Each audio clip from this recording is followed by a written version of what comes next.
Merry Christmas.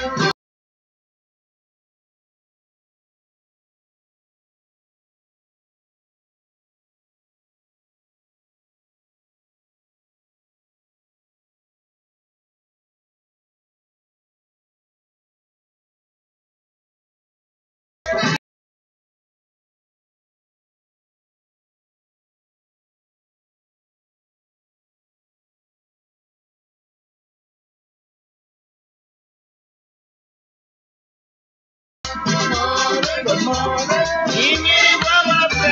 Good morning, good morning. Even and cola.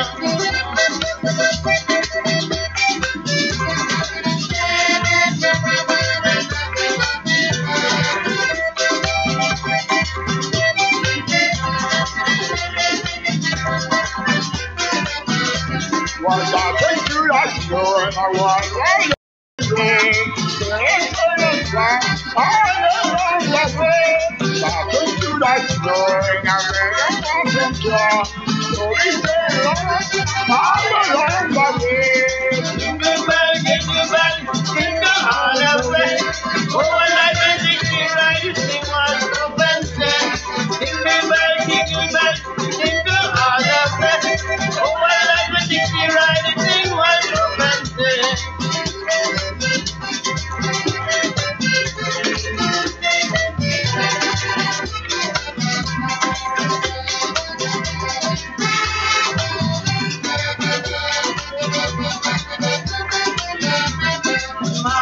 Good morning.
All right.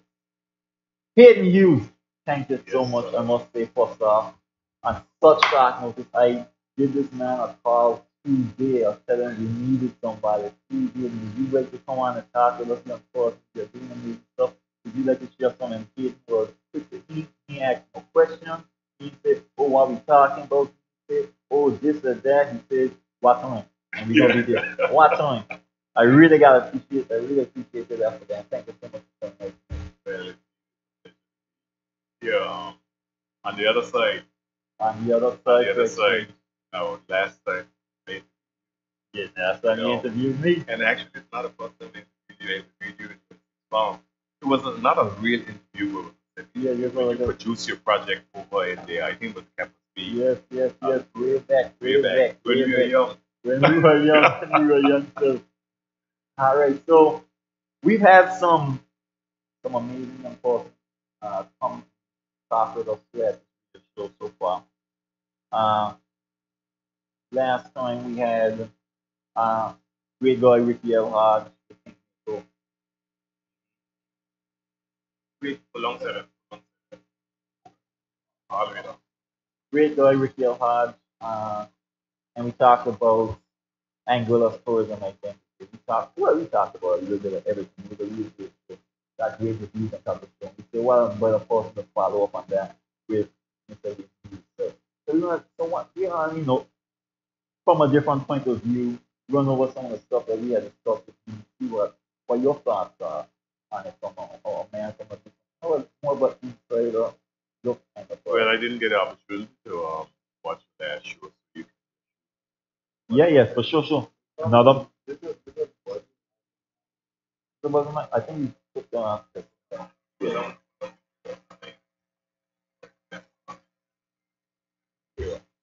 Song about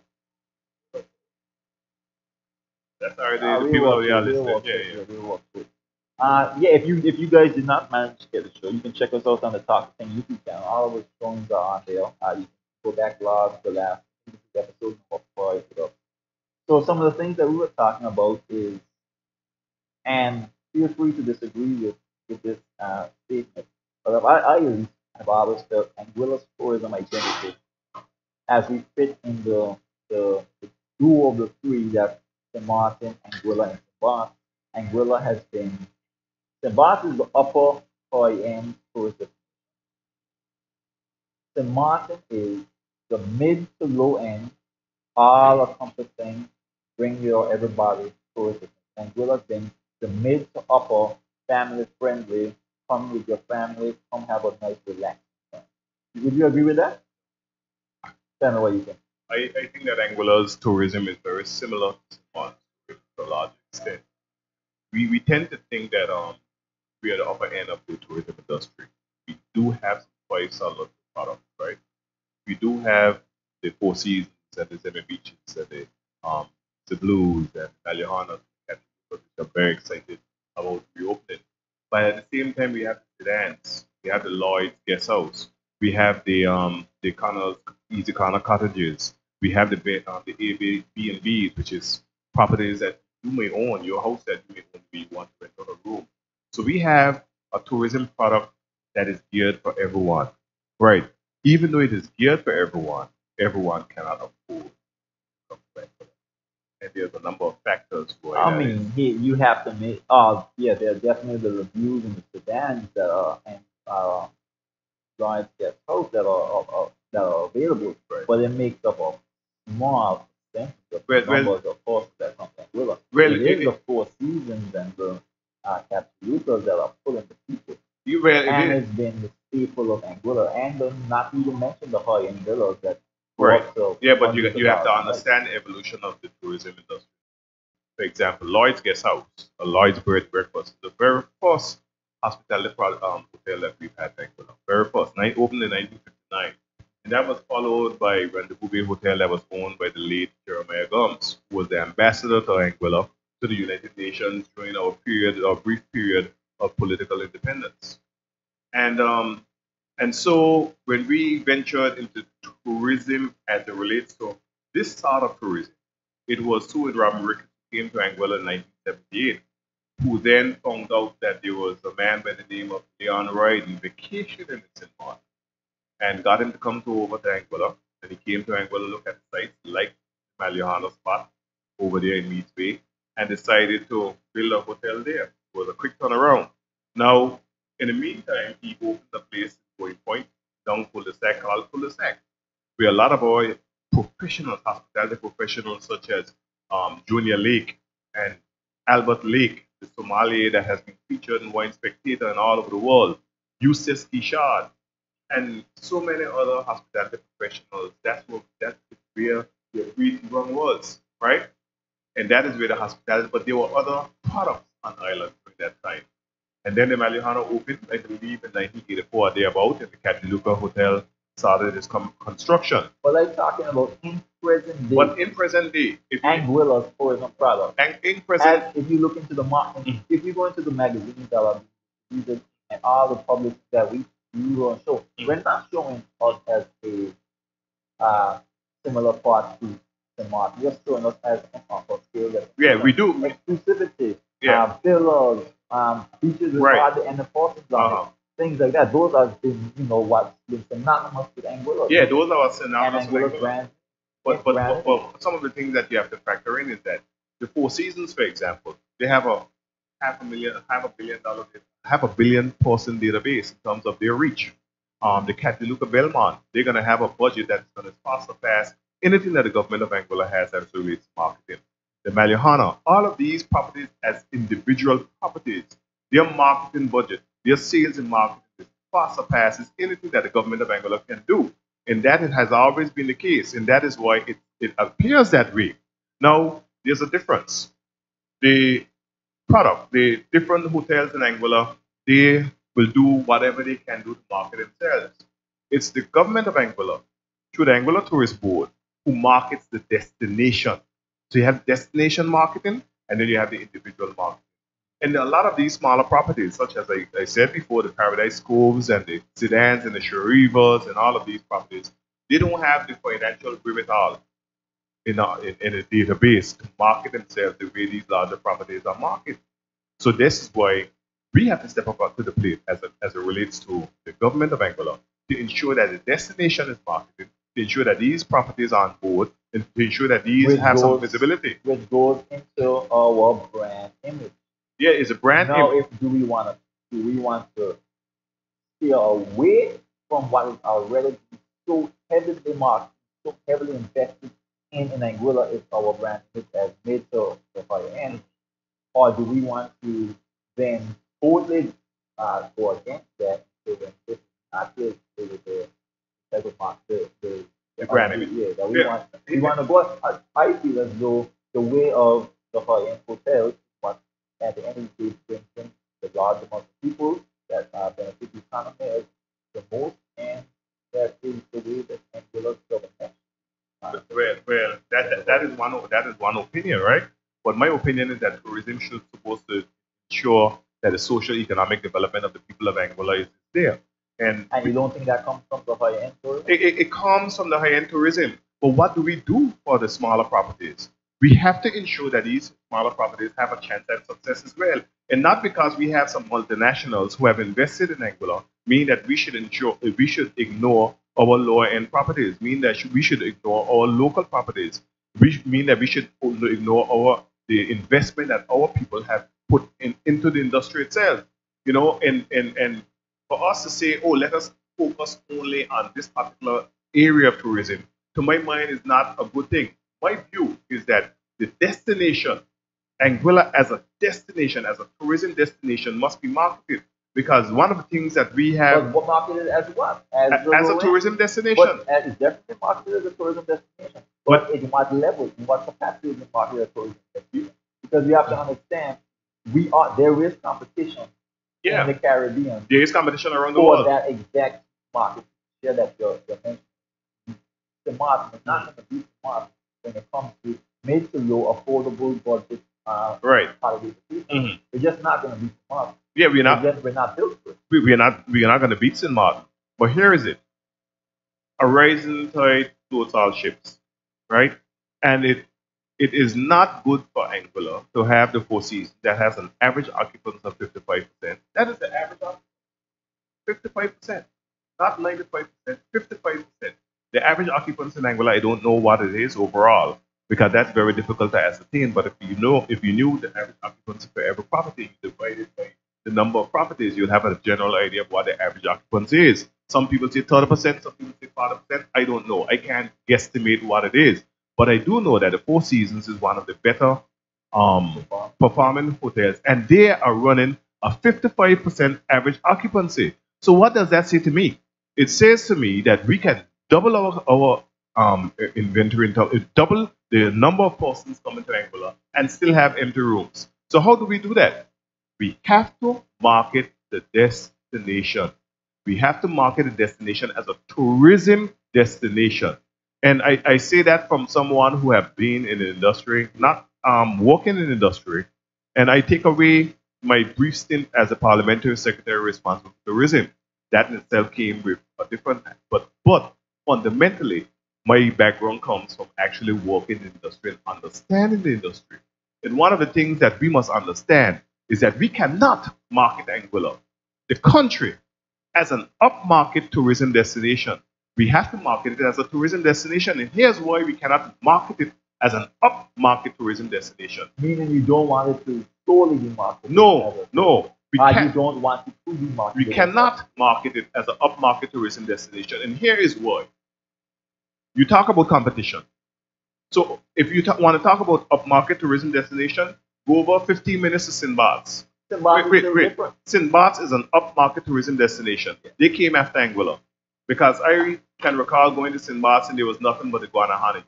It had mildew all over the place and so forth. I have seen the evolution of St. Bart's. I've been privileged to be around long enough to witness that. That is an upmarket tourism destination. When you go to St. Bart's and you fly into St. Bart's, the little airstrip that you have there, and you get off the plane, the little plane, and you enter into the terminal, you see luxury. When you get up to the person who's going to check your status as it relates to your passport, you feel luxury because you don't have to wait for 15, 20 minutes and be fresh done and your bag searched. You're shuttled right through. When you come out on the other side, there's someone there with information if you need it. And if not, you go outside. Immediately you see luxury. The upper echelon of the retail sector, whether it's Chanel and Gucci and all of these, you see them around. You go to the restaurants, you go everywhere around St. Bart's, you see luxury. No, that's no, no, when- no, no. I want to say this. When you come to Anguilla, and this is not decrying Anguilla. This is just being honest. When you jump on the ferry out of Marigot, Terrible. when you get into Blowing Point and you come through the port and you have to deal with customs and immigration, how do you feel as a tourist, right?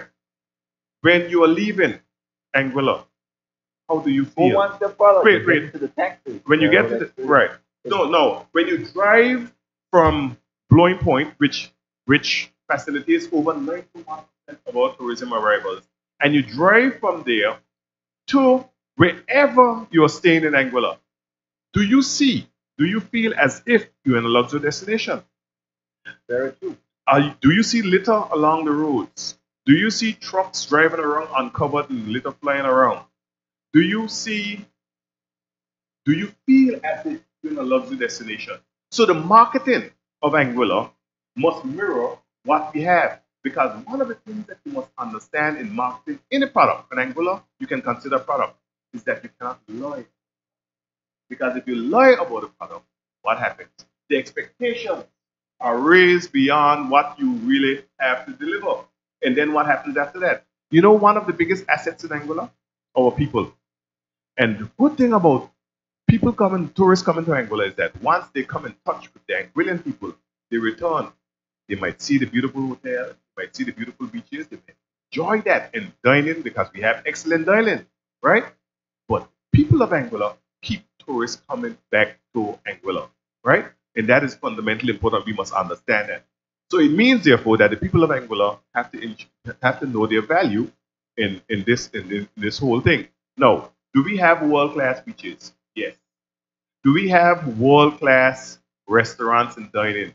Yes, that can compete with any restaurants anywhere in the world in terms of the quality of food, what is going on the plate, the service and so forth. Do we have world-class villas and hotels? Yes. Do we have world-class service in these hotels and villas? Yes, we do. But as a destination, which is important. But no, don't you think Anguilla should then up its game to meet what is our current clientele? Yeah, we need to up our game. Instead of changing our market or changing our target clientele to suit what appropriate Anguilla. So that sounds more like what you were talking about. No, but you see, one of the things that we're missing here is that you're People absolutely in Anguilla have been crying for a better port, a better Martin to Anguilla experience, a better road, and going point infrastructure setup we made. And we have seen slow moves towards it. Like, for example, the fact that you can go direct to the airport is a huge boost to any kind of, a huge boost to the travel experience. right. At least for So me. let us talk a little bit So about then that. we are starting to move towards it, but then all of a sudden it stopped. Let us talk about a little bit of that. How did that happen? You talk to the person who was responsible I for that. I know that's why. Right. And But that shows when- that a move towards yeah, but what I'm saying, catering to these persons. The same thing with Zimbabwe, those things didn't come in all it. There was a demand for it, and then the government can see it. so let us talk about One of the things we had in Anguilla for the longest time is that we seem to have a miniature civil war happening in Anguilla between two sides, persons who want to see Anguilla transform to more of a tourism identity that matches something more like Zimbabwe, as opposed to something that matches more like Zimbabwe. And we flip-flop these so often. well, I agree that may be the case, but not from a governmental standpoint. From a governmental standpoint, I think that everybody wants to see Anguilla's tourism do well. But here is the thing though, when you're talking about flip flopping, it isn't that you're flip flopping, it is that we have all sorts of product. That is the thing. We're thing too is, smart for our sorts but of we product. do have it. We do have the Lloyd's guest house, the Lloyd's bread and breakfast. So what do? We shut them down? No, we Do don't we- shut them down. Right. I mean, We do have wait. We do Okay. have the sedans. Do we shut her down? We do have the Paradise Cove. Do we shut that down? We do have the Patsy Seaside Villas. Do we shut them down? My point is that we have a range of product, and it is incumbent on us as a country to ensure that every one of these products have the best chance at success. So it isn't about. So what we have to do. This is why. is that the role of government? No, I don't. I Think so don't at believe all. that's the role of government. I believe market decides. No, the role The of market decides, the the, people decide, the role of the government is forces that come in. The role of government at the end of the day is to ensure that the people are well taken care of, not businesses well taken care of. no, but here's the though, Gibber, you're missing one fundamental point. The role of government as it relates to tourism and tourism marketing is market destination. We're gonna get back to that. No, here, Why is it thing to market it to increase the revenue? visibility. Not visibility, to, at the end of the day, to increase the revenue that Angola can earn. Angola has one industry is tourism. We need to best utilize tourism as we can. I feel as though there has been the less. We're trying too hard to make this work and this work as opposed to, For example, give me some examples. for example, too much emphasis is being put on this airport expense. You just mentioned 90% of our tourists come to Joint Point, yet Joint Point still is a terrible experience. Now we want to go and make this airport that we gonna what make this an amazing experience that we can't even get a shipping port or a ferry terminal done with, right? No, but you see, one of, That we're gonna have a subpar airport, becoming subpar airport, subpar thing to be a fight with each other. well, I don't agree. You know. I also think the airport targets a whole different demographic than what the boat some of the targets. Yeah, but I don't agree with your analysis. Here's why. The airport and governments, we're talking about government. Governments trust relative development of an international airport is that the government invest their resources in the airport. The view is that the airport should be done by private entities, and that is where they can do it because the government of Angola, whether it's this administration or that administration, never have the financial wherewithal to develop an international transatlantic commercial airport, right? So let us establish that fact. They will never have the money to develop the airport. So as it relates to the developing the airport, private entity is going to do that. So this administration have entered into agreement to look at a study and so forth to see whether and how it can be done.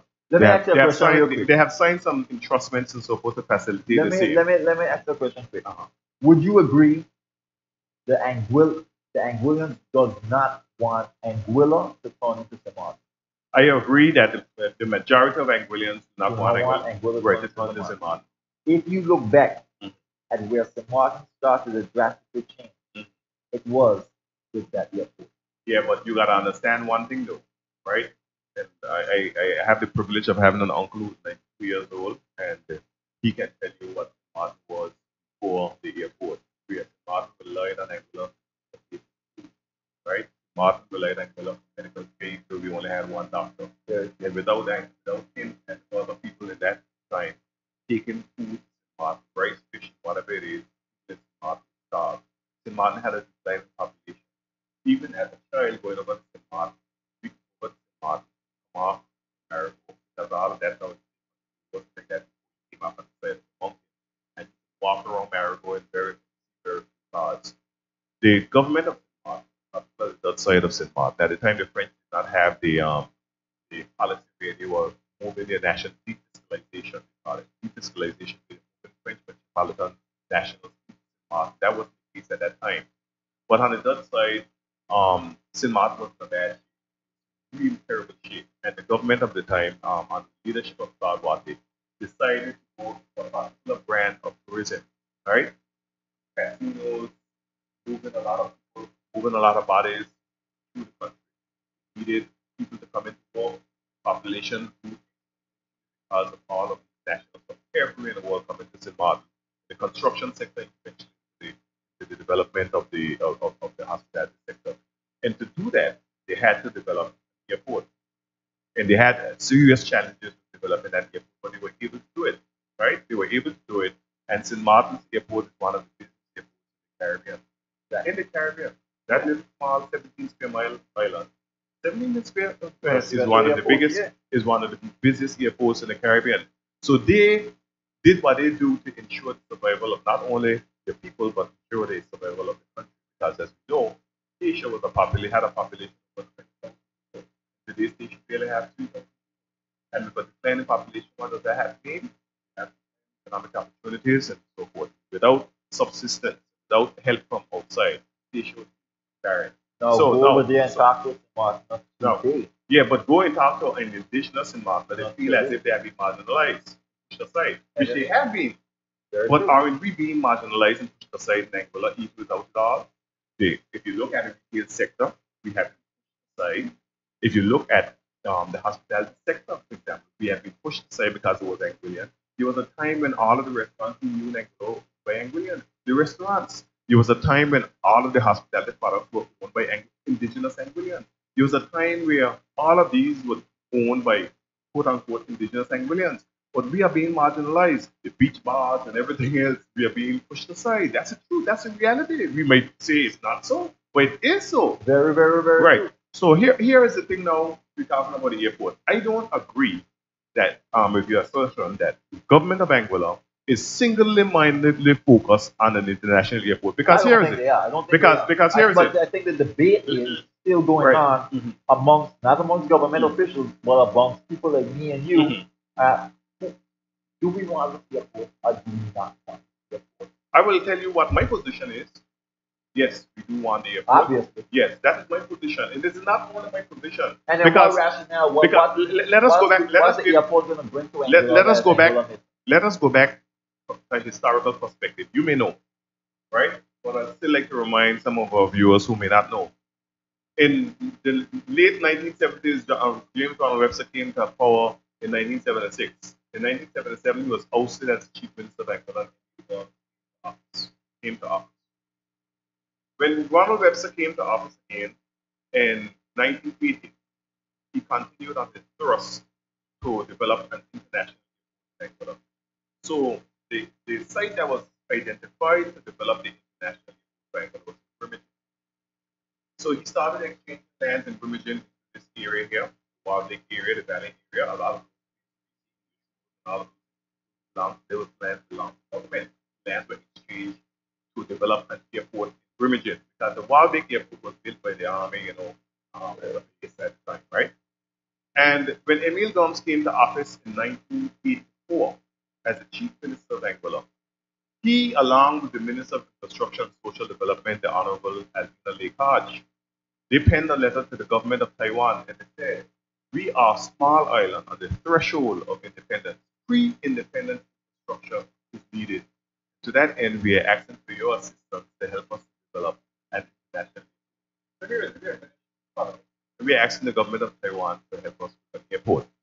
Fast forward, Emil Gomes was in office from 1984 to 1994. The government of Hubert Hughes came to office in 1994. It was a coalition government between Hubert Hughes and the Honorable Victor Banks. And they too continued along the thread of developing. How long?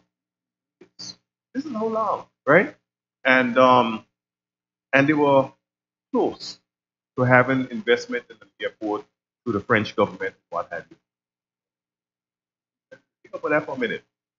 Government changed in 2000, and they decided. Why such a push for this airport? Why? Because here's why they push for the airport. There's a number of factors. There have been studies done. One as recent as 2011 or 12 by the Cornell University PhD students on our tourism product.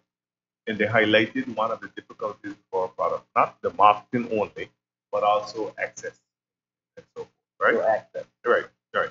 Access. Not only that, every hotelier in Angola have invested hundreds of millions of dollars in developing their foreign investors, right? So you have the Zimmer Beach. Let me give you a list who have invested over $100 million in developing their company. You have Risotto today marks the first anniversary of his passing. He has invested hundreds of millions of dollars in Angola tourism. You have the Auberge and AJ Capital Partners who have invested dollars in Ladihana. You have Citibank and Brad Coulson and the Coal Group have invested $100 million in development of the former viceroy now.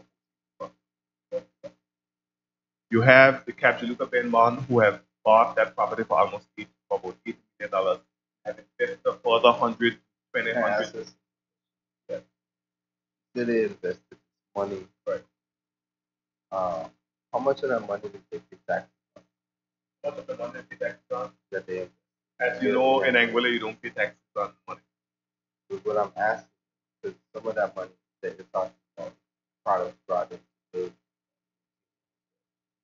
how much of that money, how much of that product is taxed? The other businesses have to be taxed. Well, there's a long ongoing policy in Angola related to investment, not only for foreign investors, but also local investors, that if you invest in over a particular dollar figure, you can receive certain tax incentives. It's not only in Angola. But let me give you an example. In New York, for example, if you want to establish a business in New York, you get tax breaks. In Angola, you don't get that. If an investor comes to Angola, for example, in the capital bail bond that is about to open the next road, Why are we giving tax breaks to the super rich when Well, we have to set the boys in. when we have no breaks for the young entrepreneurs? I have brethren that started with the Get Set program, and the first loan we took out, a small loan, backed by the ECC, guaranteed money within the from the ADB. The first within the first month of taking out the money, we're asking for loans. We had 6 months. We were supposed to have 6% contract. Um, grace period.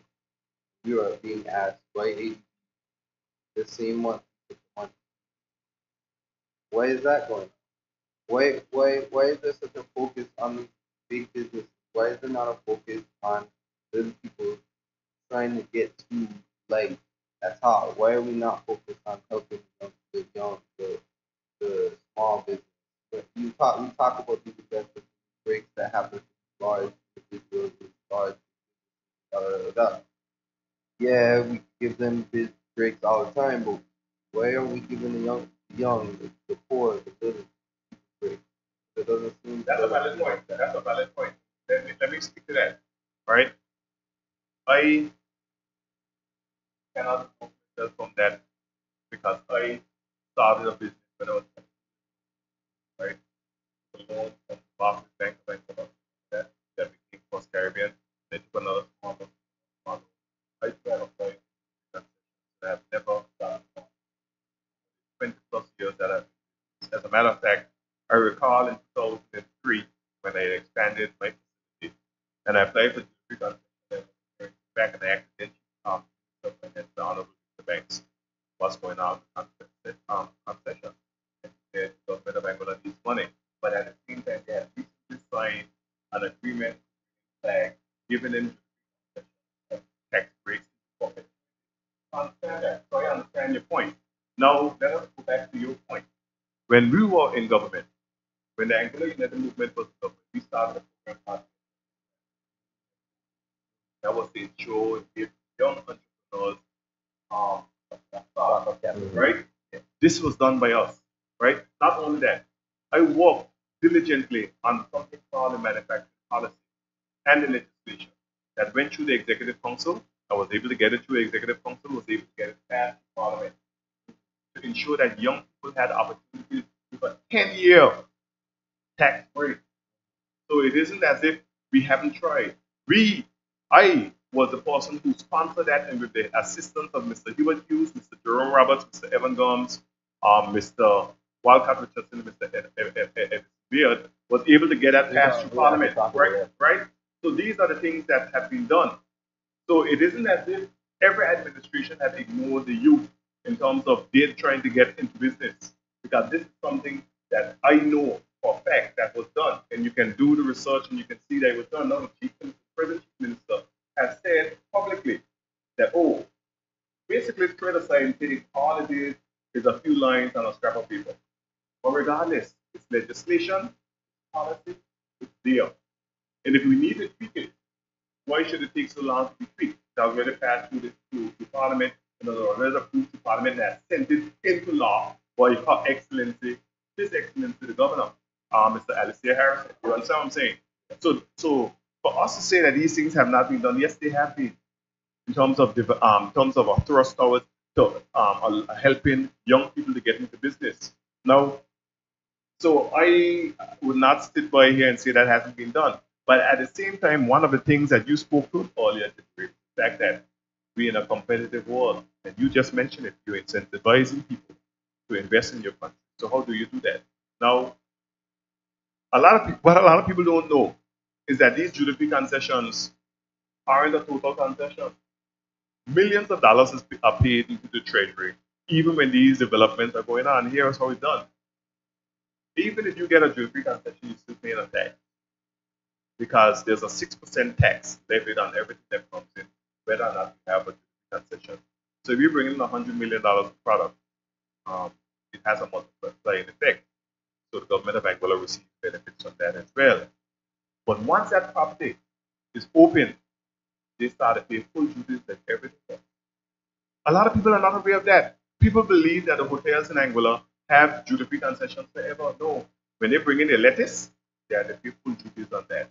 When they bring in a bed, they have to pay full duties on that as they move along. Now there may be an incentive to say, okay, every 5 years we'll give you a concession to upgrade.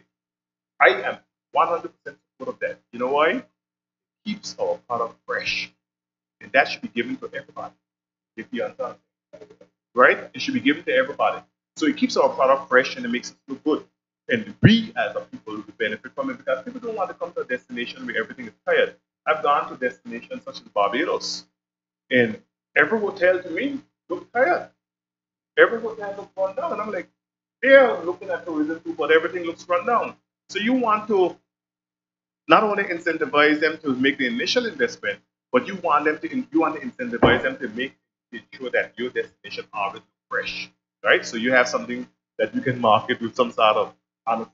Another thing that people don't realize is so many people have tourism pegged as our main industry. It is our own industry. Many years, if you look at the figures of the where revenue comes from, yeah, but it's tourism-related construction.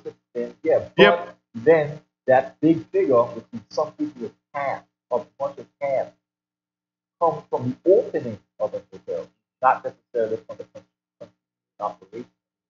The government is heavily incentivized to get new projects up and running and are not so necessarily incentivized to keep them.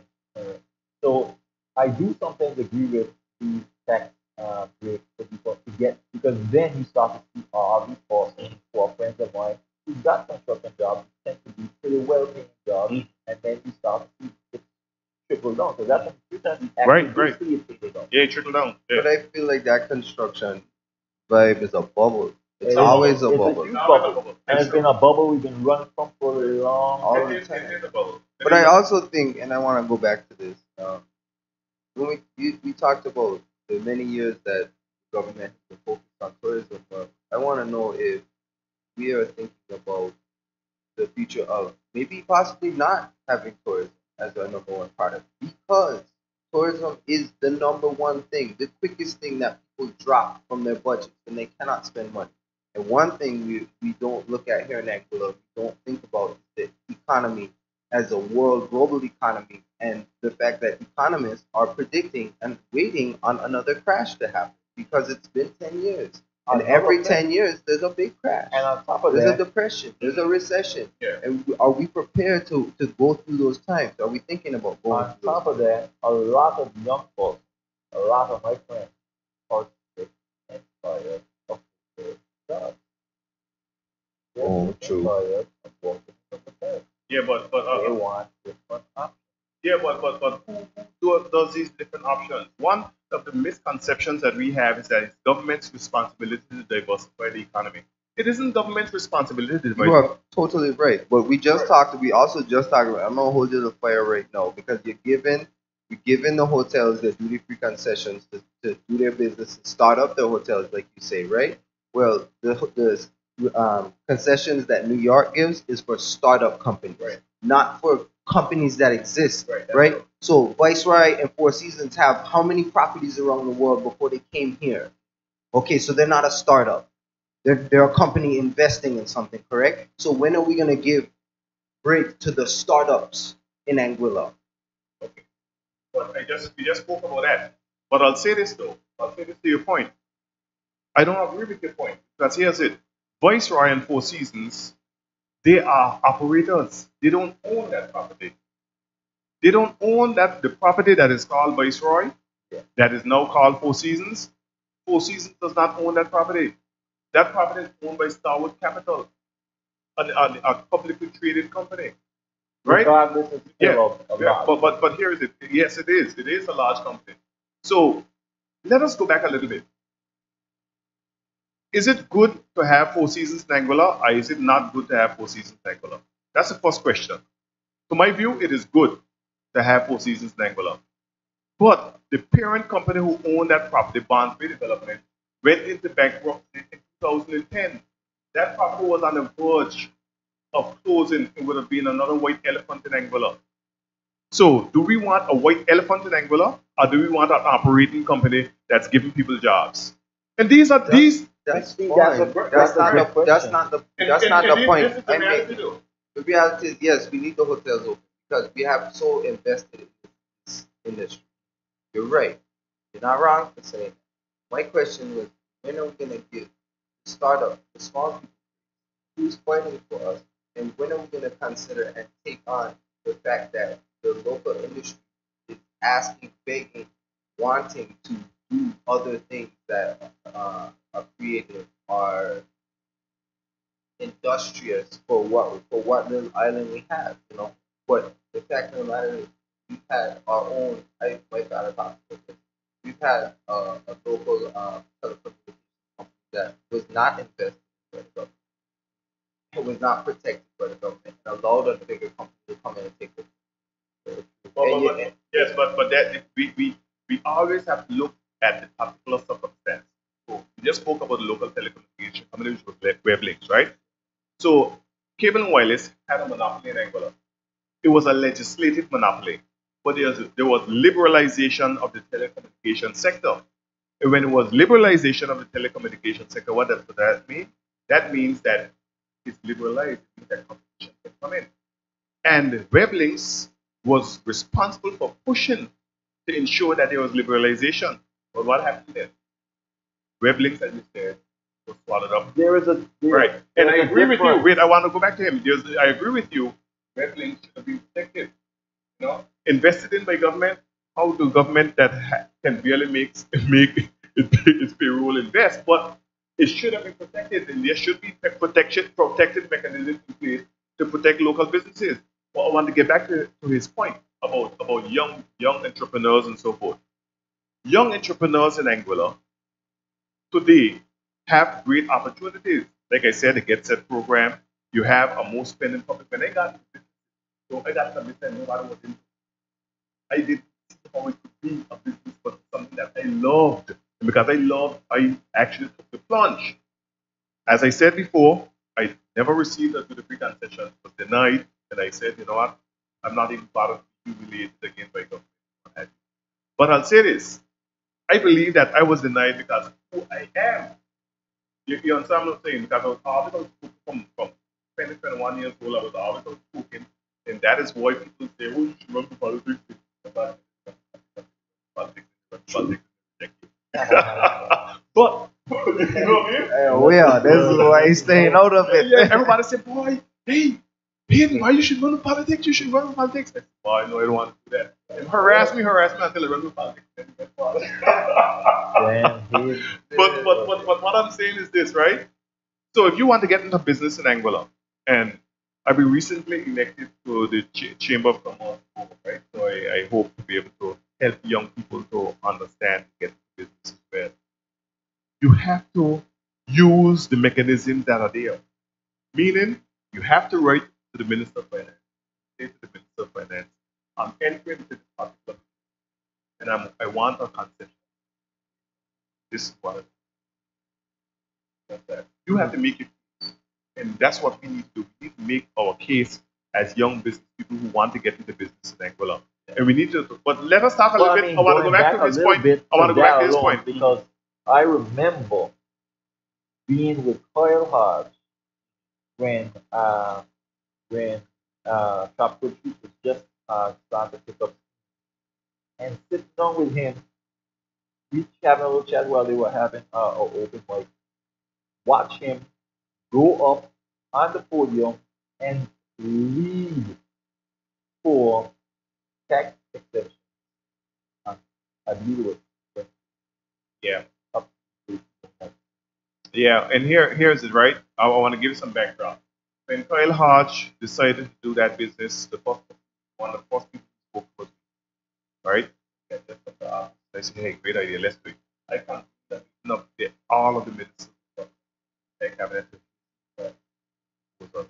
And Kyle and I worked together to, I'll say, we showed the other countries that Jamaica manufacturing. They got their policy, their legislation. We were able to get that done. Now there's a huge hiccup right now, my understanding is with the customs and excise department. That can't work. And as a member of the Chamber of Commerce, that is something that I want to work on. Not next year. We're in December, but I'm talking about starting this year to ensure that it works, whatever land mines are here, to ensure that they're clear. Not only for clients, but for everyone who wants to take advantage of the Anguilla manufacturing policy, Anguilla manufacturing legislation. So, like I said, there are opportunities. Now, I want to go back to your point about tourism and bubbles. You were right. Construction does have room to grow, and we see it time and time and time. But you said that like when I was a school boy, I was never unemployed because during that time we had a construction of Valley and we had a construction of the catch, and every day I would catch when I left high school, I got that industry. I worked in watering plants. So I have been through, right? And tourism. And you speak about booms and busts, right? Booms and busts not only impact tourism, but they impact spending trends. Whatever it is, people look to cut back whenever they don't have the financial wherewithal. But the most resilient industry on the planet is the tourism industry. The most resilient industry on the planet. You cannot find an industry that's more resilient and will bounce back time and time again. We had Hurricane Lewis in 1995. Hurricane Lewis was a monster. It hit us head on. We had Hurricane Lewis. We bounced back from Hurricane Lewis. We had Hurricane Irma. This whole valley area was flooded. We bounced back from that. We had Hurricane Irma a year ago. Think about that. A little over a year ago. And we will bounce back from that better than ever before. The hotels in Anguilla will look better than they looked prior to Hurricane Irma. And there will be more jobs and opportunities now than there were prior to Hurricane Irma. And yes, there will always have booms and busts. The Great Depression of 1933 mirrored the Great Recession of 2008. The same mistakes that was made in the 1930s, the same mistakes that was made in 2008. The only difference is that you had a president, Barack Obama, who understood the history to mitigate the issues right away, right? And they were able to. I don't think so. Right. We get to that. That's a different story. It's a matter of debate, right? But the point of the matter is, but you realize though, do you realize though that young people have been shoved aside around the world? Do you realize that the joblessness and unemployment among young people, including young college graduates around the world, is the highest they have ever been in history? Have you realized that? In the United States, Europe, and the Caribbean, it's dangerous. Because when you have young people who don't see it's a powder keg, you know. It's a powder keg. So what we have to do as a country to ensure that our young people have an opportunity, and here are some of the things that we need to do. We know that tourism is an industry, right? But the way you're talking, it does not sound like you're leaning towards economic development.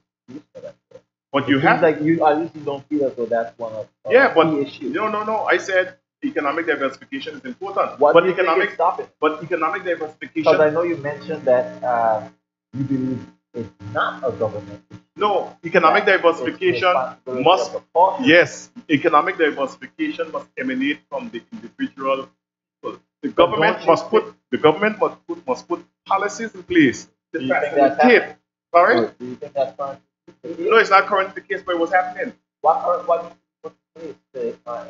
Okay, let me give you a good one. Fishing. Fishing. We have some of the largest. We had Bond in just not well 2 weeks ago talking about fishing as Yes, a fishing. thing. We It's a, have we have some like things that just lead us to fish. yeah, we Some of the largest. fishing has potential to bring hundreds of millions of dollars, not only in your pocket, but also in the coffers of the government, right? So we need to look at that seriously, right? And I must say that the former director of fishing, Mr. James Gomes, and the present director of fishing, Mr. Kathy Gomes, I don't know their family, but both of them are forward thinkers. Both of them are innovative. Both of them are ready to take fishing to the next level. But the politicians, to my mind, have become one. Now, fishing, and one of the things that we must understand, and But I mean, it's quick to say that they don't want to make it happen, but there's gotta be some sort of rationale behind it. They Listen. don't see it as a high priority. They don't see it as a valid economic. I think all is just politics. no, it is just politics. At the end of the day, But I would like to believe, but think no about matter this for a which minute. party, they do Think have. about this for a minute, right? Greenland, and those states make millions of dollars of For fishing sure. licenses, right? Fishing licenses. And what I found, because I'm supposedly a politician, when I go around, a lot of people are opposed to licenses, even though everybody knows this, fish. I mean, I think right? But you get what I'm saying. So we have 200 nautical miles, right? All fishermen go maybe 40, Yeah. right? Yeah, 40 to 60 miles. 40 to 60 miles. Regardless, not utilizing yeah, it. but Oh, they're yeah. not utilizing it the way it could be utilized because we can go there for a week. But then I But think what people have against the fishing license is they don't want it to be then licensed for someone else to do it. They want to see Anguilla do Mhm. it. Anguillians. Right. They want to And say, Anguillians be put well. No, things need to be put in place before me, for example, if I was born and I was a career fisherman, for me to go ahead and make the investment to upgrade this, upgrade that, in order to better utilize Anguilla fish ground, I need to see some sort of incentive, not necessarily incentive, but I need to see that the government is taking something serious and this is not something I'm going to go ahead and invest and then, oh, the government is going to put a 50% tax on it yeah, because they yeah. don't want to Right. But let us things like that need to be talked about. but let, Because I feel one of the biggest inhibitors for economic development in Anguilla is based on Anguilla's tax structure. Anguilla's tax structure is not incentive to a producing country. right. I have to agree with you on that. But let us talk about the point relative to fishing and so forth.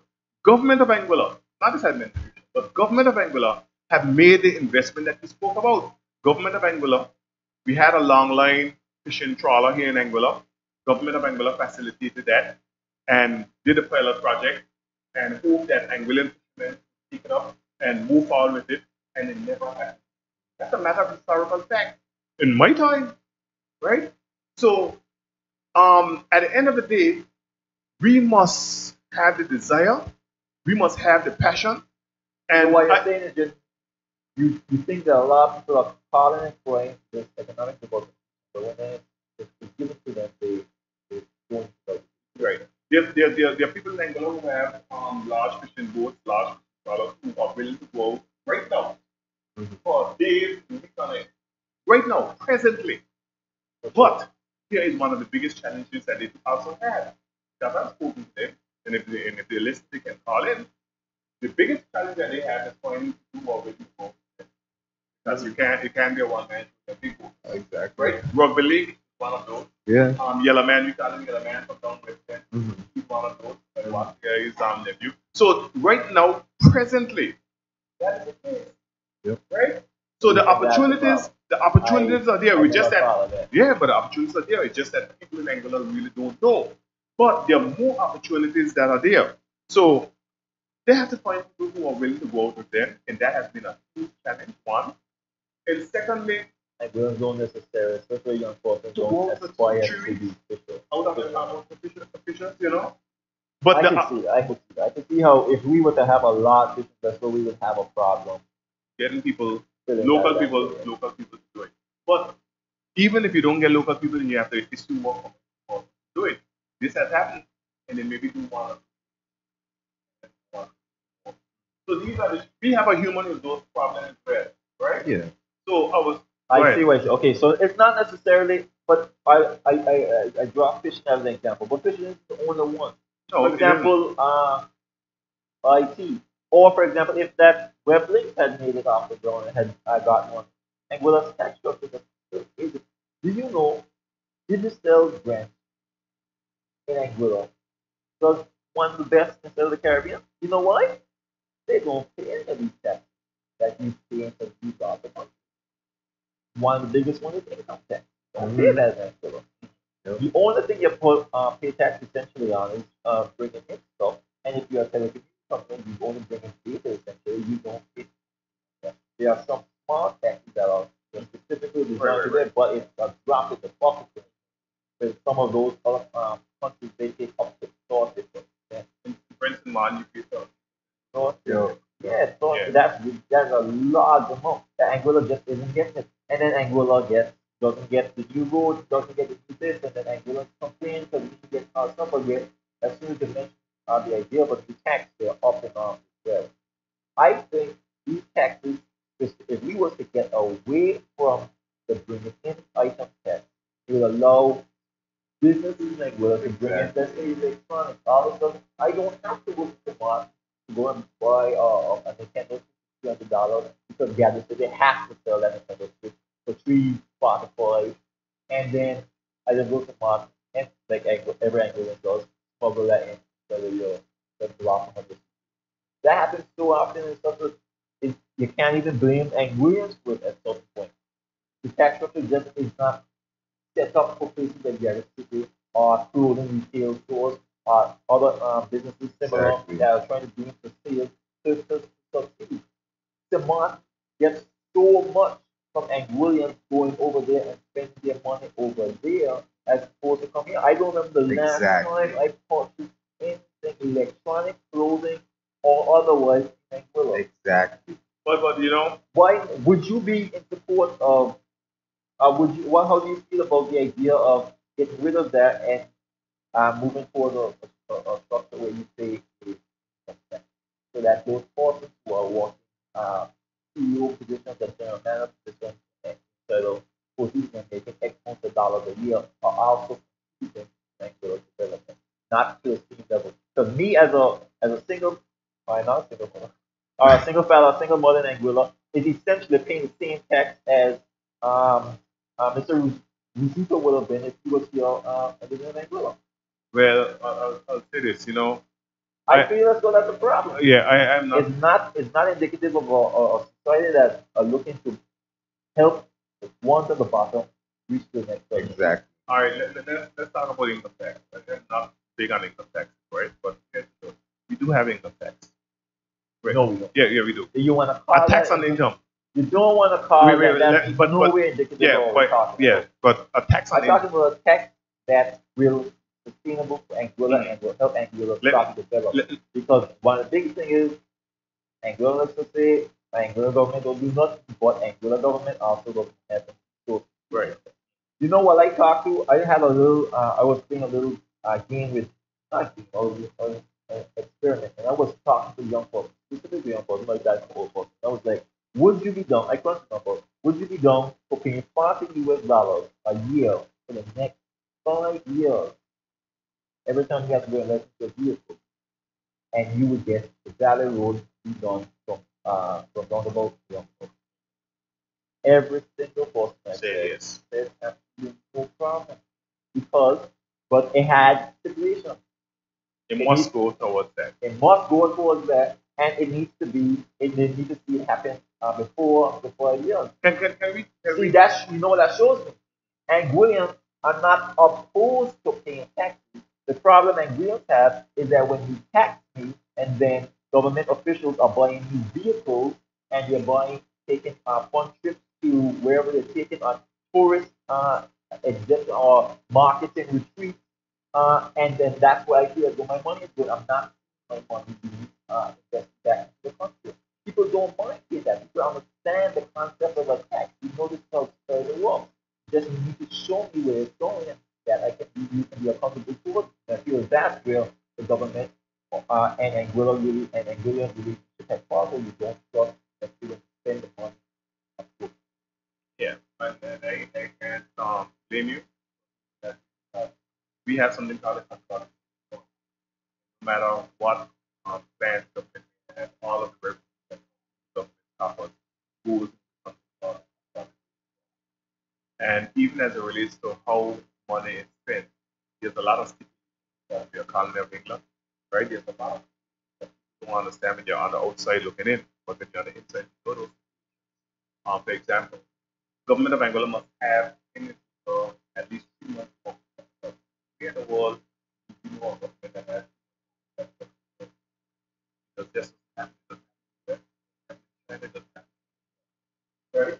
Government of Angola cannot borrow without approval from Her Majesty's government, even though Her Majesty's government will not step in. That is right to understand. But let us get back to that. No, I want to go. Right, I want to finish that. What about the content? Right. Because you said you're not for the content, Right. and I'm not 100% for Right. either. But I want to hear why I'm you're not. And it goes back to the same point that you make about taxing and not trusting government taxes, right? Maybe in the world, people trust government taxes. They can't try to implement a fuel tax. You had protests in the streets for 3 weeks in France, shutting down that country, right? People just do not trust government taxes. And it isn't only Anguilla. This is a truism across the globe. It's just a reality, right? So, you say we don't have an income tax, but we do have a tax on income, right? Stabilization levy is a tax on income, and it's not going anywhere. Don't believe the politicians when they say. I have a problem with stabilization levy as well. We can get to that after. Yeah, you can talk about that afterwards, right? But the stabilization levy ain't going nowhere. Don't believe the politicians are going to get rid of it. Yeah. And I don't care who the politician is. You understand what I'm saying? I don't care who it is. If I want to get in government tomorrow, it's not going anywhere. I'm not saying that because I know it can't go anywhere. That's real. Right? Real. So, stabilization levy is not applied to someone who's making under a certain threshold in Angola. So they don't pay. Right? And those managers that you talk about, they're making whatever they're making, they pay on their full salary. So they're paying more than me and you. Slightly more of Harley. No, they're paying a lot more. Because when I go to the US, I talk to my professor and have it. When I go to England, to Holland, I talk to my uncle who works there, and I mention our stabilization levy, and even they are calling a tax. They get it. Yeah. Because it's 3%. When we are talking about farm, my uncle pays over, I think it's 52%. But do you know what his salary is? For him to pay 52% of his salary, it means that his salary is in excess of $150,000 a year. He makes a little bit of money. You see what I'm talking about? So I'm not just But talking fully brave, but when here's it. It's still based on the percentage. Yeah, you pay less, but you gibbering. make less, you pay less. But gibbering, think about I this. think that's proper. If you are living in that jurisdiction and you're paying taxes, there's certain services that is guaranteed to you. And we want those services. Right. You know, and but can you realistically charge the people of Anguilla those sort of metropolitan taxes when you only have a 4,000 person? I think if we stopped, yes, I think we can. If we did what he said, which is stop taxing the goods that are coming in, which would therefore drop the prices of everything at every store. Well, we would have to ensure that it happens. Yeah. You hope. I hope. Right. You hope that those savings will pass on to the consumer. We would have to assume that it would happen. You're assuming. You were making that big assumption, but that's a fair assumption. It's not a fair assumption. Think about this for a minute, Jibril. Go to St. Martin and do a price comparison for a lot of goods in Anguilla. Where St. Martin, let me give you a perfect example. I have a supplement store, right? Look at the cost of my way for 41% the cost insurance and the product and go to St. Martin in the supplement insurance and they pay zero duties in their car. Okay, that might be the case for some. No, I'm just making one example that I'm accused of. But I know for sure. Well, I'll tell you this. Right. That's markup in a retail store though. But sorry? That's markup in a retail store, and you're correct. But you hope can be passed on. But there's no guarantee, right? There's no guarantee. I guarantee that more business will be going on though, yes. which means more money will be flowing. And the more money that flows, things start to come down in price. But here's what I think though. Here is how I think that it should be done. Here's what I think. Income tax, I'm opposed to. I'm sorry. We won't agree on the income tax. Let's agree to disagree. But I ain't get your I ain't said that. I don't get your rationale. My rationale is that you don't believe that the rising prices are going to come down. No, I just we talk about income tax, right? I don't subscribe to income tax. I also don't subscribe to do this, right? But you ain't getting why the income tax. Why? Because I trust me to spend my money than the government to spend my money. But then you turn around and complain that the hospital is not up to standard, and you complain that the poor isn't, and the roads are not up to standard. I listened to the parliament a few weeks ago, and the leader of the opposition, the leader of the opposition put some questions to the Minister of Finance on a number of different things: cost of car rental, cost of travel. And when I heard those figures, I almost fall off my bed. I was on my bed. Crazy. Ridiculous spending. You're talking hundreds of thousands of dollars on car rental. Wait. I agree with you. Right. Yeah. You are a person that was in the government. Yeah, but I never had to do in government. Never. Not one. So why were you not in government putting in the regulations that a government couldn't do that? So that government has to spend money on people. Right. Why are we not looking at that as leaders, as looking at keeping things fair then? Why are we looking at the overall structure? But here is it, right? I would have never imagined in my life that a government would have their minister driving around in car rentals. When those ministers, when we were in government, you know what we did? Government no longer had to pay for the gas and so forth of those vehicles. We paid for it. And when those vehicles were out of service, we drove our own personal vehicles. As a matter of fact, 3 months before the 2016 general election, I parked up the government vehicle and I drove my own. So who would have thought that ministers of government who have their own personal vehicles, sometimes multiple vehicles, will be burdening the people of Angola with hundreds of thousands of dollars in rental vehicles? So at the end of the day, you're saying you don't want to pay more taxes because you're opposed to how you feel that which is the point I want to get to. But that's another thing. As I said, I know it's hard sometimes, but we're not going to advance if we don't put a level of trust in the government. At the end of the day, we have responsibility to the government, and I know, especially like you have political affiliation, so it's a little different for you. But for me, no matter who I voted for, and no matter what I voted for, the government that's in there is my government, right. And I have to hope and trust that they do the best that they do. I can't say I'm not going to pay tax. Just the same way. No, we do pay tax. Yeah, we do pay it, but I'm not going to say if they have implemented. I can't say no to these new taxes because I just don't want them to do if they have. But you have to trust that it's a democratic system. And it is? It is technically. Technically, but is it practically? We're going to get onto that for sure. That's the next thing I want to talk about. But, can we talk about one thing at a time? Because sometimes we just jumble up everything. No, that's not one.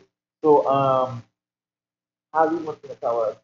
But so even though we don't fully get, I don't fully agree with the government spending, we do have to sort of go along with it. If we are hoping that this government is representative of what the people want at that point. Would you not agree with that? Say that again. So, go ahead. So, if we're in a democratic system, No matter if your party did not get, you are, as an Nigerian, supposed to put your full support behind whatever party the people elect the office. Right, right. As at least in a pure democratic system, that vote is supposed to be reflective of what the people want. at Right, that time. right. Agreed. Yeah. I So we can't say, oh, I don't want to pay these taxes because I don't think that they're going to use the money in a way that they use it. It's not your money is not my money. It's the money of the Yes, it is people. my money. It is my money. It's your Right. money that you made building on using government roads and using government resources. Yeah, but in we one pay way for or those another. things. Listen, the government of Angola does not make a dime. It's the people of Angola who put money behind the government of Angola relative to taxes. And here it is. The government's budget is about $200 million a year, right? Government doesn't make one. You see, government of Angola does not make $1 of that. That is paid for by you, by me, by the working class. Sometimes people who doesn't have our income pay those taxes. Because here it is. When that person goes to the shop, who isn't working or underemployed, they pay tax. Right? When that person go and pay the electricity bill, they pay tax. When that person pay the telecommunication bill, they're paying taxes. When that person goes to St. Martin, come back, they're paying taxes. But still, So my point is that when you use the roads of Angola, you pay taxes when that's the license to vehicle. Exactly. Okay. You understand my point? Yeah. My point is that We agree with that. we have so many line items as it relates to taxes. If you got a dog, you pay taxes. You know what I mean? So the truth of the matter But you have to at least agree that the amount of wealth tax is ridiculously low for other places. how do you ascertain that? How do you determine that? Numbers. Show me the numbers. Right now, because I like to see my numbers. Me and mind you, I don't have much bills. I do. Yeah, you definitely. And I have a fund. I pay little under at the end of the year, little under 10% of my income. That's what And you pay, right? That definitely. And that includes like what I pay for So then you should have a nice fat bank account. that. Well, at least I get to save a little bit to pay off for student loans. Well, you're lucky. You're one of the fortunate ones. Yeah, yeah. And I'll tell you, you're one of the fortunate ones. But I'll tell you this, right? Yeah. A lot of businesses in Angola are this close from closing their doors. But that's what I'm saying. Wait, but not only that, Those a lot of taxes people in Angola, heavily affect a lot of people in Angola are one sickness away from.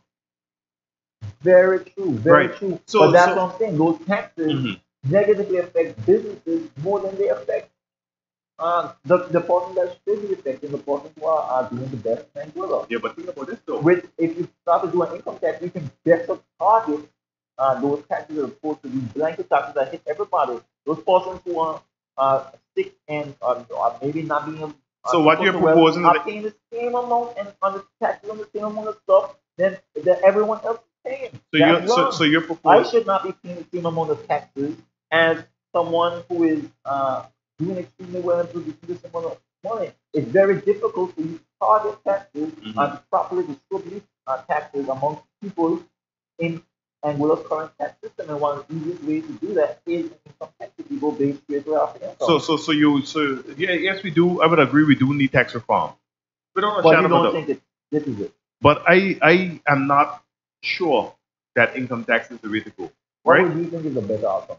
I believe that across the board sales tax, would be a good incentive.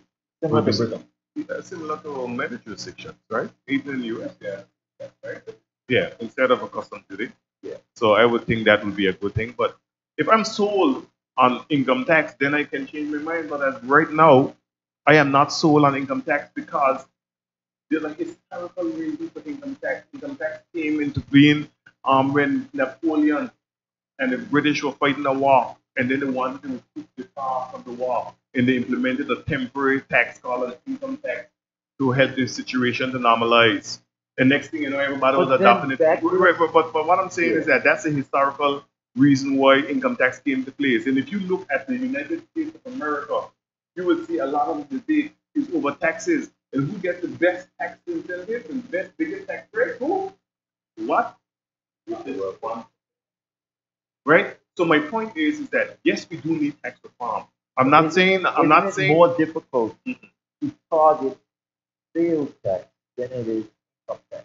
That's my biggest thing. I don't want to see, Simon has a sales tax. and someone does have a sales tax, yeah. And I don't think it's the best. But in Martin, But sales tax in Martin is different because of how the infrastructure set up. Yeah. But you need to have the investment in the infrastructure, right? Yeah, it's gonna, Whichever tax you're gonna have. Let me tell you something. it's gonna Let me explain something to you. Let me explain to you in Anguilla, right? One of the huge tax lines that we have in Anguilla. But let me tell you something. If we get 50% of the accommodation tax, we get a lot. Think about that for a minute. Yeah, it's the accommodation tax is not paid for by the investors or the hoteliers. The accommodation tax is paid for by who? By the tourists coming to Anguilla. It is 10% of whatever the rate is. That is what the accommodation tax is. Yeah. But how do we collect accommodation tax? We send someone over to the hotel and they give them a check and we walk away. We don't even that check even though we have the legislation to deal with it. You understand what I'm saying? So if we were to follow up and ensure that our accommodation tax is paid, the same services that you're talking about, our tax system isn't necessarily a bad system, but the enforcement, not the enforcement of our tax system and enforcement of our laws and our code does not happen. Look at the Litter Abatement Act. We have an act called the Litter Abatement Act. It is illegal in Anguilla for a truck to drive with garbage uncovered. Yet every single day, all of us witness trucks uncovered in Anguilla. And the police see it just like we do. But they don't do anything about it. Yeah. So my point is that we have the taxes in place, we have the legislation in place, but what we don't have is enforcement and adherence to our laws. And the people who are tasked with enforcing law. You think a large part of the problem is that we do have a fair bit of taxes that are not being utilized. We do have a fair bit of taxes that are not being collected. Yeah, collected. Yeah. Right. Yes, we do. I know that for a fact. So do you think if it was collected to the full extent as it should be collected, would match what we need to start to develop? To start what? To develop. Listen, right? When I was a child, the room in my parents' house.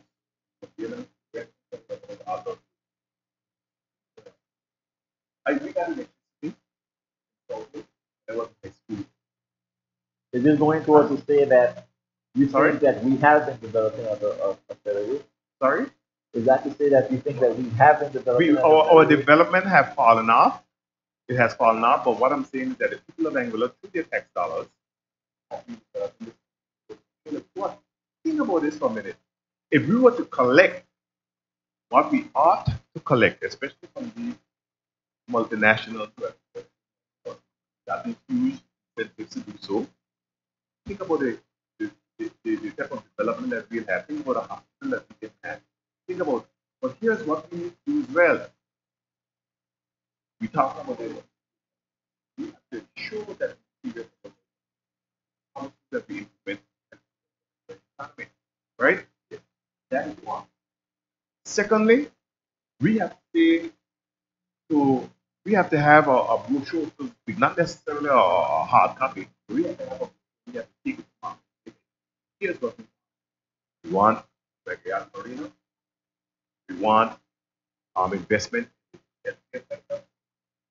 We are already looking at investors for the airport. We want to enter the public-private partnerships, and we need to look critically at the legalization of marijuana. Right? And for those people who are opposed to it, let me tell you something. Don't get me like but it is something that I have studied for a long time. Marijuana, right? In the history of it and why it was criminalized and what have you. And there's a lot of opportunities. And a lot of people say, well, people always criticize me, say, you should talk about that. Am I not free because I'm in politics to express my sincere views, right? And we have to look at what is happening in the world. And tell me, right? Let me pose this question Think to about you, this Bob. about diversification of the economy. Think about this for a minute. Think about this for a minute. You're the focus. We were to legalize marijuana. One of the things that we're doing immediately is create a. I hate to see the newspaper. It's as if it's a brag. Police in Angola have apprehended 19-year-old. Okay. Wait, let me finish, please. Okay, Let me finish, right. please. You see that throughout the newspaper, first of all. But it is obvious that we have people in Angola who knows how to grow the product. So we grant licenses. Don't do like St. Vincent. St. Vincent is offering licenses at $1 million. So no person in St. Vincent can. So we have it exclusive to Angola growers. We licensing 10 growers. These growers get a license. We have a inspection. You're taxing the product, so forth and so on, right? We have the age limits and the cost that are selling to underage persons. Whatever they want to run. They want marijuana right now. They can, Yeah, for sure. I can get it easier than a cigarette, Yeah, for sure. right? So don't tell me that it's going to encourage me that I'm not going to do it. You catch what I'm saying? And people who are not going to do it are not going to do it anyway. It's like alcohol. I would like to. I Right? would like to hear. So we're talking about diversification, right? Well, I would like to There's more. a lot of opportunities to diversify in a number of different product Let me areas. Wait, the marijuana thing. I think we got to talk about that a little bit more.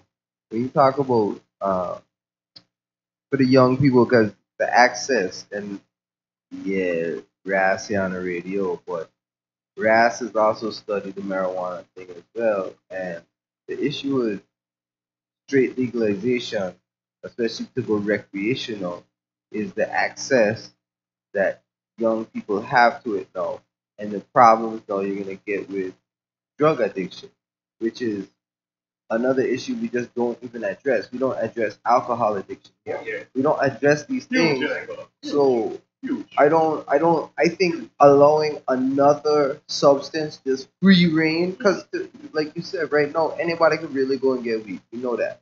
But in It's a reality, different if it's really legal on the street, man's them smoking on the street, you're gonna see younger kids around smoking the thing out in the broad open and just doing what. Another thing But with if that- legalizing.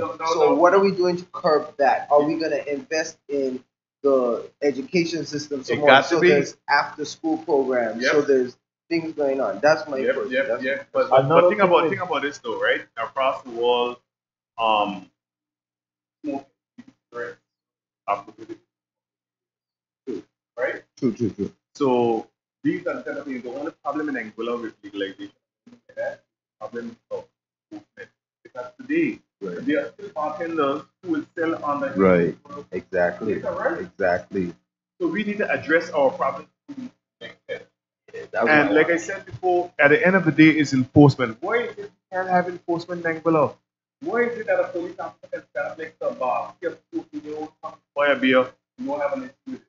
You know, why is I it- don't want to get in trouble here, but I'm going to talk thing a little bit. It's because half the police is the ones doing half of the bad crap around. So any bad man around there watching the police like say something, I gonna say what I gotta say too.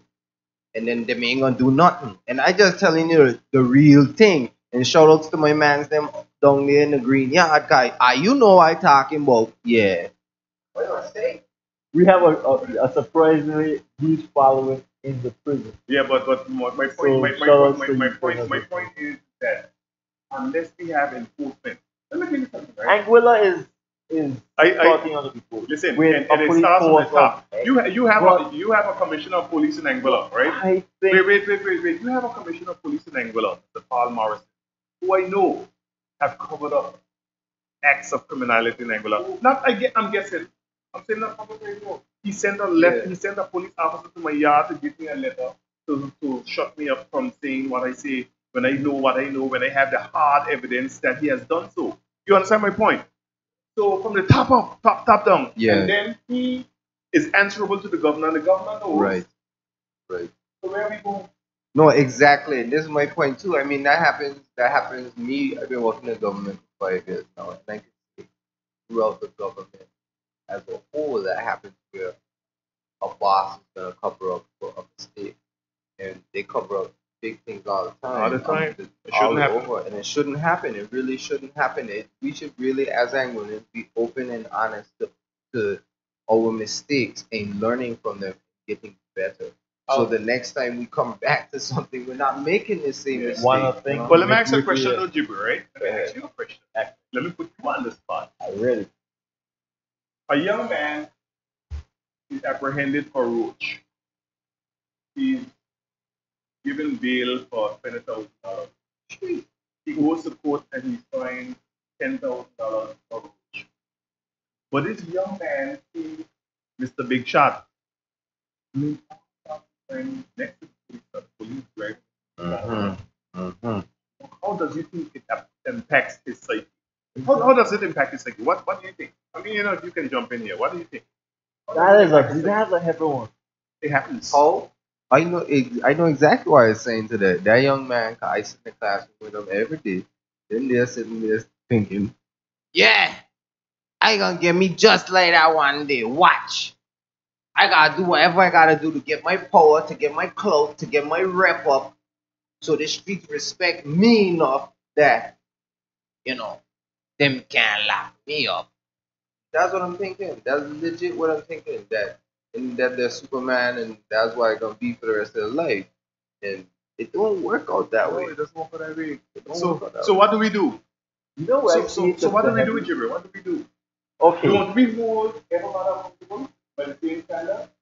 See, you have to analyze this a little bit. You have to analyze it a little bit. You ask me the question, let me answer your question. But those persons, what is given? What is expected? You know where I'll address two parts of it. Two parts of it, I think, are symptoms of this problem. One thing is, Anguilla is a very small. In small communities like this, you have a lot of one-on-one relations. I don't get pulled over, and if I do get pulled over, I drop up my bike and I continue on my way. That is how it goes. And I think it's specifically for me. So I've been in cars when this has happened, for sure. It's sort of like I've also been. We had with on not so long ago because it's probably the same thing. Where he was talking about the mediocrity that you see very much in government offices from the service, and that covering up.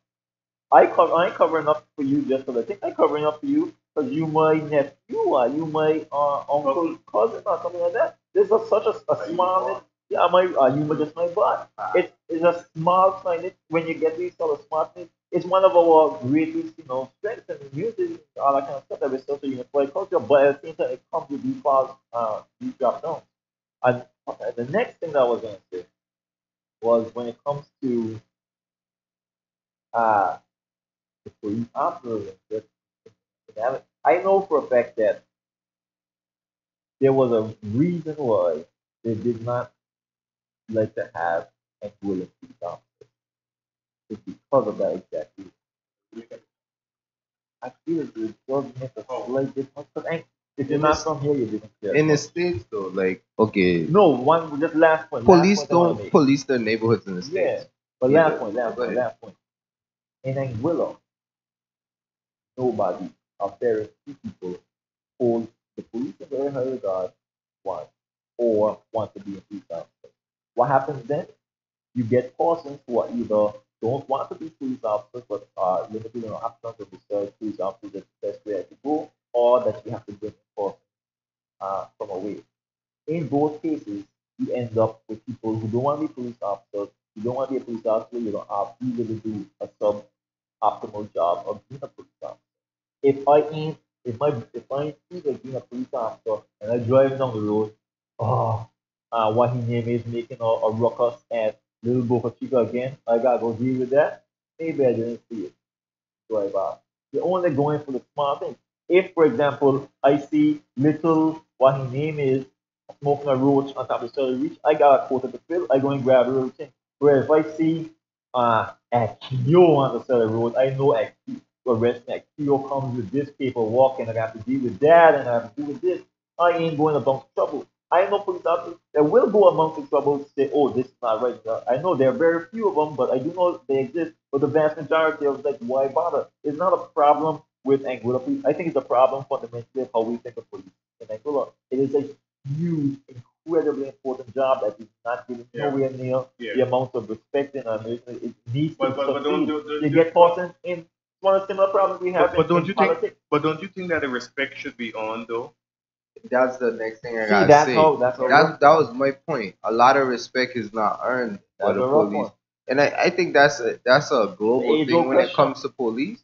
Police, to me, being on the outside, I don't know how necessarily it seems on the inside, but when you look onto the police, it seems like they're a gang. It seems like they're very much out to be together and not as a part of the community. No, I won't say that about all officers. Right. There are some very good officers that are true police for sure. that are community members. Yeah. And you know, that's a different story. You could tell the difference too. You could tell the difference between an officer who engages with the community and takes a part in the community and an officer that thinks he's above the community. And I think that that's There a are deeper also I think that's a deep deeper problem. thing because It's a I deep think that problem. comes, and we're talking about a black community right now. I think that comes through, and it's the same problem that the kids in the street have at the same time. It's a pride thing. It's a clout thing. It's that I'm a black man. I've been struggling to survive my whole life, and it's difficult for me to provide for my family. And now I'm in this position of clout and of power, and I gonna abuse it a little bit because why? I ain't gonna get this other chance in my life. You see, so I think it's a problem that black men in general, black communities in general, have to go through it and think about. Hey, as black men, we need to start supporting each other in a different way and not say like, bro, you don't have to be so angry all the time. You know what my You first know, it's experience cool. with a police officer was? I remember it so vividly. I remember being a young person in Ray Hill, and we lived in a house in a very stereotypical village, and we had a bunch of neighbors. Um, and a guy from up the street ran into my neighbor's yard for another man who was inside of the house with a gun, fired shots at their house, and then ran away. And I was in the yard and I saw it full force. And then the guy was aside. He then had his pistol and terrified, doing something. And then the police came about an hour and a half later. About an hour and a half later, police came and arrested him. And while they were arresting him, they beat the crap out of him, put him in the car, and I never saw him again. That was my first instance in the film, and that was first thing I saw was, ooh, that's bad. Police are punishers. I don't feel as though I handle the situation.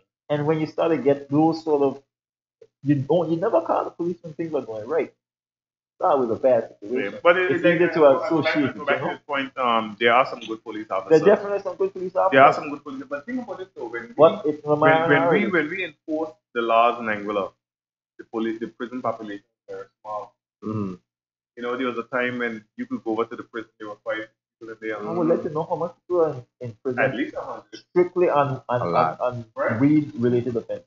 Yeah, but the point is that, you know, when you have a... Do you know that? Huh? Do you know what the statistic is of persons that are in, for example, if we were to legalize weed right now and make it go back, that persons would come out of prison? How many people are there? I really don't know. It should be a good bit. Yeah. But it goes to say something just on this discussion alone tonight, though, is that we got a lot of work to do, right? As a nation, we got a lot of work to do.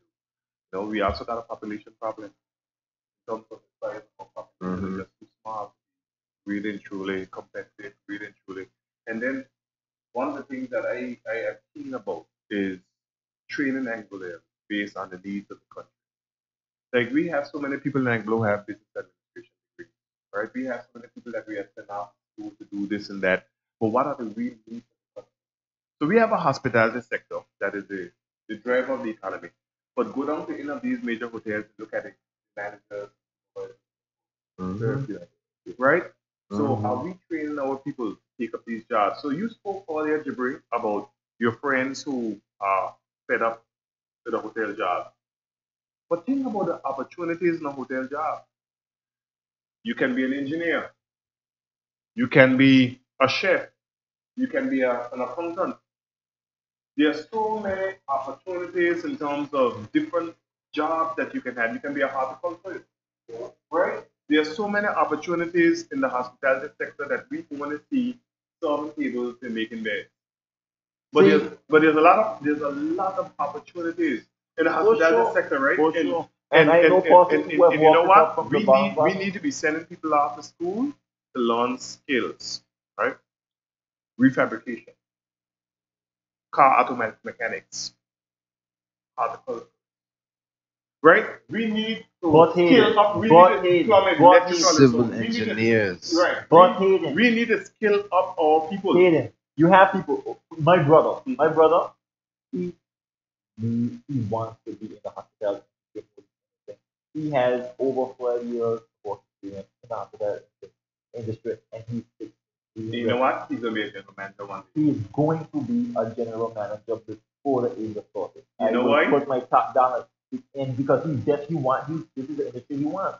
If you go and ask the people who are inside of a lot of these hospitality jobs, if this is a hospitality job that they want to, if they want to be in hospitality, no, a lot of these persons are not in hospitality because this is their desired career path. They're in there because of necessity.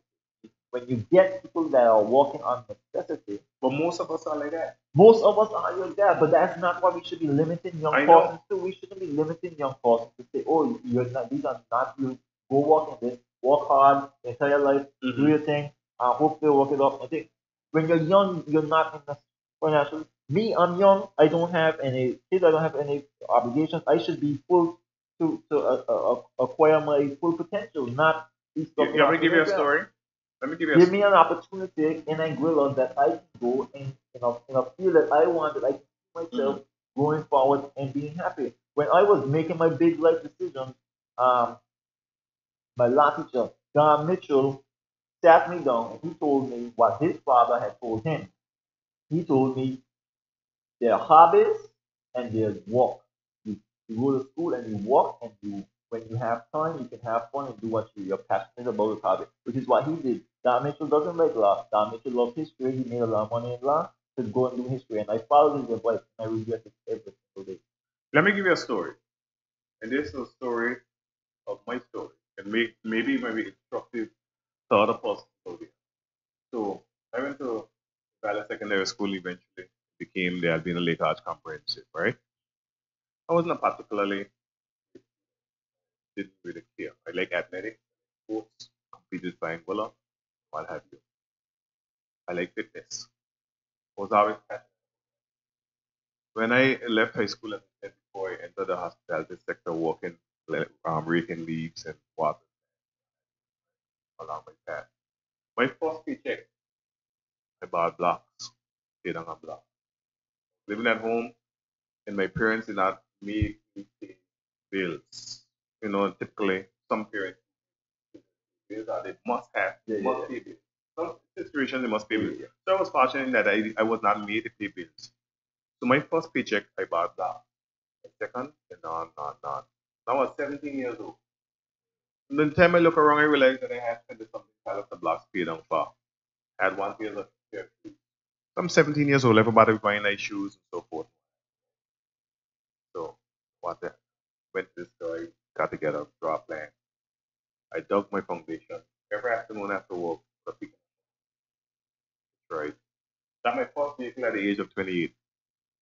But by 28, I had already had my business established, what I'm passionate about, and my house. Mortgage free house. Of course, I took loans for my business. But the point of the matter is that we as young people, we must also be willing to make sacrifices to go. We cannot spend the same dollar. If you're working, if you're employed, like you said, you're employed, you can save out, put aside, and you have a particular passion. Your goal should be working towards that passion. You cannot buy the Gucci, buy, still invest in what your passion is, right? Yeah. And that's what that. Now my brother, Greg Strokin, when he was in school, he would speak out everything like 12 years old, something like that, right? couldn't care about a good way to get out of school, everywhere, that goes truck. John Haskins helped him for the big good, right? That was he was that with vehement. Nobody helped him up, right? My point is that as young people in Angola, and it's a different generation, a different time, I must acknowledge that. And even me, I had help of the National Bank of Angola, the Barclays Bank, and then National Bank. You guys don't have that. Those days are gone, right? So you have to make more sacrifices to get where you are to get. But I believe that you can get there, right? Because But the thing is, you see so many. There's not like there are people that are trying. There are people that are trying and making these sacrifices, and it's not. Well, too many of my friends have tried these different ideas to sail the way and just saying that this big endeavor that they hope that may happen, and it just doesn't go through. And Angola is just not realistic. Our Angola is just saying that yeah, but things are not put in place for them. yeah, but I'll say this though. For every successful My story of my story, I'm sure yeah. there's at least a But three Kyle or Hodge four. entered into the Mm. he didn't do his degree, but he entered into the ice cream business. And I don't know, but I can tell I am willing to bet that Kyle lost more than substantially. He's stuck with it, and he's stuck with it, right? And I'm not saying that everybody will succeed the first time. We will fail. What do we do after we fail? Do we get more or do we rise again? But I truly believe that Angola's best days are still ahead of us. And I don't subscribe to the notion that Angola is finished and what have you. I still think that Angola's best days are ahead of us. You know why? We have people like you guys who are educated, and I'm not saying educated in terms of going behind a classroom, but are worldly educated beyond anything that I would have been during my time. Because remember, a cell phone wasn't. I mean, we got telephones that wasn't set from second or third power. We got a landline, three numbers. You run your finger around, right, right. And the first cell phones I saw was this big old piece of black in the late 1990s, right? But today, you are in touch with the world. You are connected with the world. The opportunities for people today, the opportunities today are immense. You know, I see people like Ardell Joseph and Valdez Johnson and all these people with the forex stuff. And I see all sorts of innovations that are happening in Angola that wasn't possible 20 years ago, wasn't even possible 10 years ago. So we have to look at how we can navigate the system, as debilitating as it is, how we can navigate it and come out on the other side, because I know it is possible. I know it is possible. And persons who want to talk to me, you know, I may not as if I'm the most brilliant person. I'm not. But I have navigated some landmines, right? And the mistakes that I have made, I can impart on you so that you don't make those same mistakes, but you will make your mistakes and you will fail. But what do you do when that happens? So, Jibri, I'm optimistic. I don't know if it's just me as a person, but I am optimistic that we will see great days in this country we call Angola. I'm full of that, honestly. And if I didn't feel so, I wouldn't be here. I think that's a pretty good way to take a close to the show. That was a nice one. Yeah, man. Just one last little thing, just for fun, lighthearted, because it's something that we had to debate quite a bit earlier. When someone votes, do you believe that that person should be voting for what's best for the individual? As in, should the individual, when he goes into the election booth, vote for what's best for the individual? Or should the individual vote for what's best for the law? I have always believed that when someone votes, they should vote for what is best for Angola. And here's what. If You vote? So much different. No, because if you vote for what is best for Angola, you. And let me tell you why, right? 2004 and 2007, Angola had a that saw the economy grow exponentially, had a lot of foreign migrant workers and so forth. I benefited. I wasn't working directly, but I was benefited, right? A rising tide floats all ships. Now, when I was in government, there's a number of things that I worked on, and I'll speak about some of these things. It's in Martin Angola, that was my initiative. The beach bending regulation, the reform to deal with collection of accommodation tax by putting back machines and so forth. That was my initiative. Jet ski legislation I tried to give young people an opportunity to get into business by diversifying the product because I know so many people leave Angola to go to business. My view was that it should be done. So other technical things say, oh, let us give them out of a place. It is what it is. That was my the way we market Angola by bringing in the best real housewives of Atlanta, Rick Ross, AG House Hunters, not only to market Angola, but also to give our videographers or photographers opportunity to learn from the best. And what I did, and Miguel can say this, that everyone that came in had to walk through local videographer or local photographer. That's my initiatives. The songs of Angola that would have featured our artists, not only marketing Angola, but giving Angolians opportunity and so forth. My the Vienna Russian Lake and the parables that can go on, all of the artists that was help my initiatives, right? Um, so I can go on and talk about a number, It's about right, the whole. right, and the World Travel Awards and all of these things, my initiatives. So here's it. Election was held in 2015. I was booted out. They focused a lot on real political wise events and all sorts of things they used to say about me. Fine. But what did I do when I was booted out? I reached out to the government, not for a job, because that was never about it. It was about Anguilla. They said, hey, these are the contacts that I have. These are the people that can help Anguilla. Because Rick Ross and the record label in Bravo Network and all of these things, they didn't get time for it. You know what I'm saying? Yeah. And what did they do? The Honorable Carter kind of told me that he gave the to the chairman of the school, and they had decided to go another way. So they didn't want to hear anything from me after that, right? But I want to say, Seaborne Airlines, KP, a trading innovation, my initiatives. The cruise ships that came to Angola every Friday for my initiatives. So think about that for a minute. 5 years. Mm-hmm. Look at the policies and things that I was able to do in that 5 years. Think about it.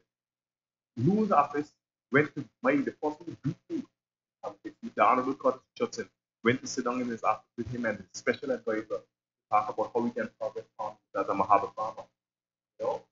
That's something that I have a passion about, farming and so forth. And what? I'm talking to the Minister of Infrastructure, the Honorable Curtis Judson, and he's in his phone next to me showing us Hispanic women on the phone. She looked like that, she looked like that. Not serious.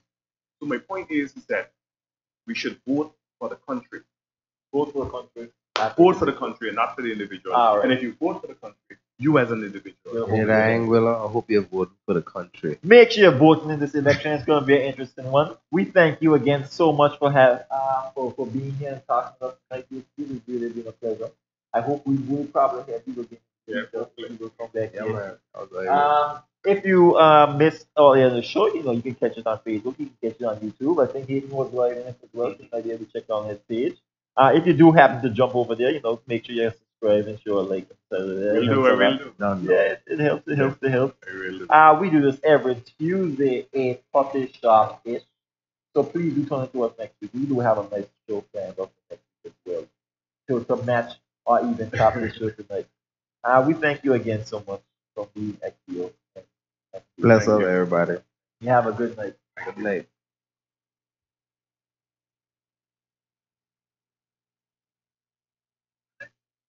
Sing on you, Santa Claus. How are you getting on so? It is Christmas season, and that's the reason. Santa Claus. And when you